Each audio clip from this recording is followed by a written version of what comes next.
வாங்க இன்றைக்கி ஜிலேபி மீன் வறுவல் எப்படி பண்ணலாம் அப்படின்னு பார்க்கலாம். வறுக்கிறதுக்கு தேவையான பீஸ் மட்டும் எடுத்து வச்சுருக்கேன். அதில் இப்போ என்னென்ன சேர்க்குறேன் அப்படின்னு பார்ப்போம். மிளகாத்தூள் வந்து சேர்த்துக்கலாம்.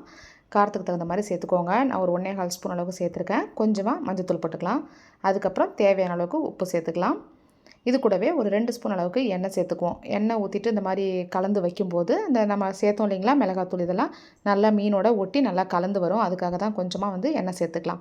சேர்த்துட்டு இதை இப்போ நல்லா கலந்து விட்டுருவோம். மீனோட எல்லா பக்கமும் படுற மாதிரி நல்லா இதை கலந்து வச்சிடலாம். கலந்துட்டு இதை அப்படியே ஒரு 1/4 மணி நேரம் அப்படியே வச்சிடலாம். நல்லா மசாலாலாம் மீனோட சேர்ந்து நல்லா ஊறுற வரைக்கும் கொஞ்சம் நேரம் அப்படியே கலந்து வச்சுருவோம். பாருங்கள் இந்த மாதிரி இப்போ கலந்து வச்சாச்சு. மீனோட எல்லா பக்கமும் நல்லா ஒட்டியிருக்கு மசாலா. இது அப்படியே இருக்கட்டும்.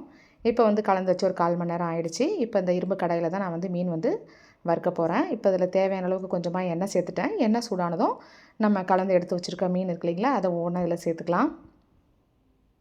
இப்போ வந்து மேலே வந்து லைட்டாக கொஞ்சம் எண்ணெய் தேவைப்பட்டதுன்னா எண்ணெய் சேர்த்துட்டு நல்லா 2 பக்கமும் பெரட்டி போட்டு நல்லா வந்து ஃப்ரை ஆனதுக்கப்புறமா வந்து எடுத்துட வேண்டியதான். அவ்வளோதாங்க, ஈஸியாக செஞ்சிடலாம். மற்ற மசாலா எதுவும் தேவையில்லை.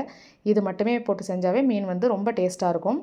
இல்லை அரைச்சி சேர்க்குறதா இருந்தால் பார்த்தீங்கன்னா காஞ்ச மிளகாய், பூண்டு, சோம்பு இதெல்லாம் நல்லா வந்து தண்ணி விட்டு நல்லா பேஸ்ட் மாதிரி அரைச்சிட்டு அதை வந்து மீனோட கலந்து வச்சு இதே மாதிரி இப்போ ஊற வச்சு நம்ம வந்து பொரிச்சு எடுத்தோன்னா சூப்பராக இருக்கும்.